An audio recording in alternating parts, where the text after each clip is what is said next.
Shalom, bagaimana kabar saudara-saudari hari ini? Semoga sehat dan selalu diberkati Tuhan Yesus. Saudara-saudari, sebelum kita membaca firman Tuhan, mari kita meminta pertolongan Roh Kudus Tuhan. Mari kita berdoa. Tuhan Yesus yang baik, terima kasih untuk hari ini.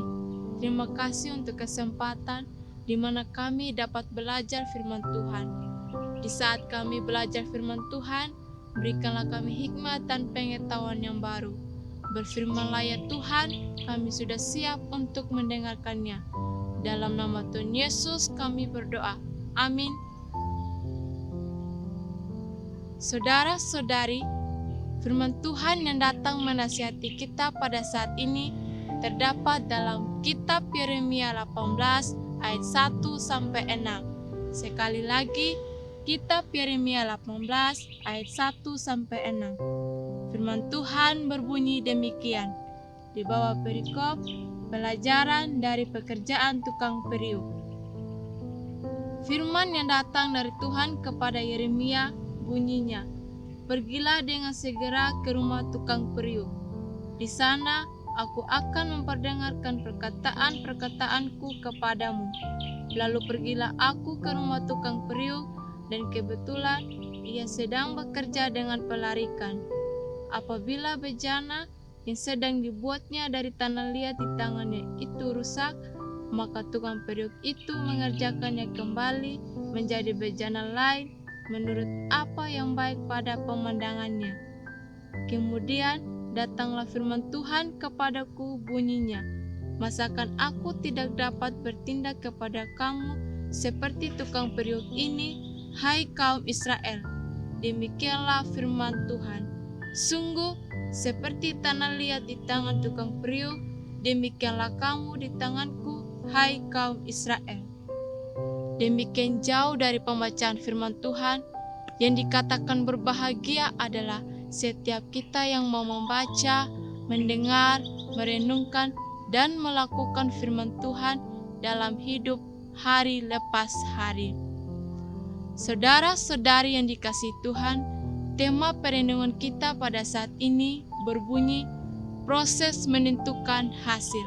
Sekali lagi, proses menentukan hasil. Saudara-saudari yang dikasihi Tuhan, pernahkah Anda bertanya-tanya, terbuat dari apakah ujung sebuah pensil yang berwarna abu-abu kehitaman?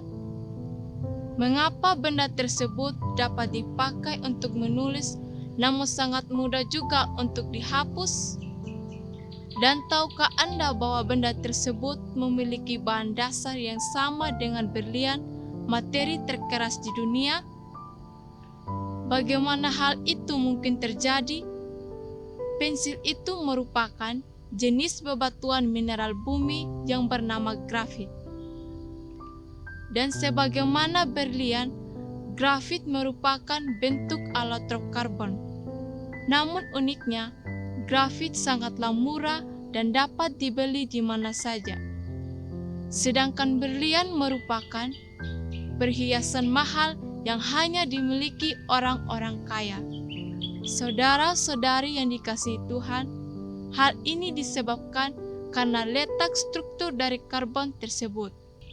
Grafit terdiri atas lapisan atom karbon yang dapat menggelincir dengan mudah. Artinya, grafit amat lembut dan bahkan selain menjadi ujung pensil, grafit juga dapat digunakan sebagai minyak pelumas untuk membuat peralatan mekanis menjadi lebih lancar. Materi berwarna kelabu ini banyak ditemukan di Sri Lanka, Kanada, dan Amerika Serikat. Grafit pertama kali dinamai oleh Abraham Gottlob Werner pada tahun 1789 dengan mengambil dasar kata Yunani.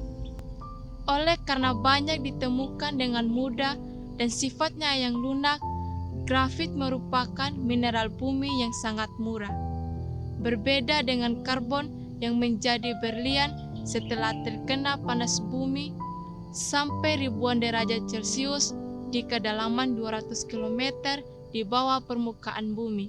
Karbon tidak akan terbentuk menjadi berlian jika kedalamannya hanya 100 km atau suhunya hanya ratusan derajat Celcius.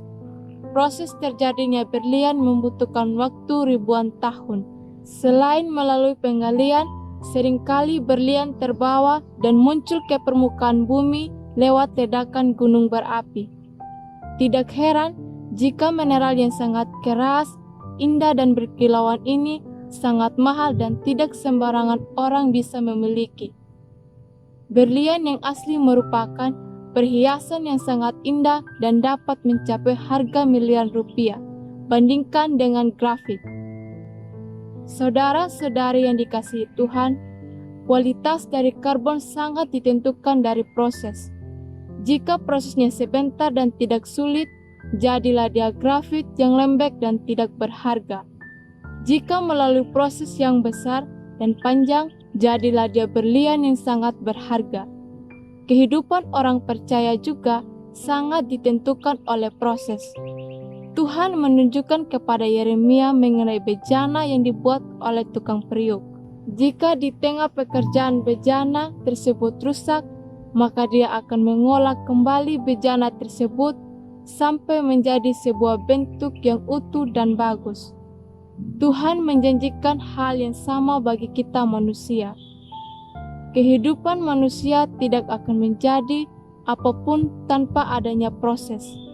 Segala sesuatu yang diproses dengan baik akan menghasilkan kualitas yang sangat baik. Bagaikan berlian yang terkubur amat dalam dan mengalami panas ribuan derajat, kita juga harus bertahan teguh di dalam proses hidup yang mungkin menyakitkan.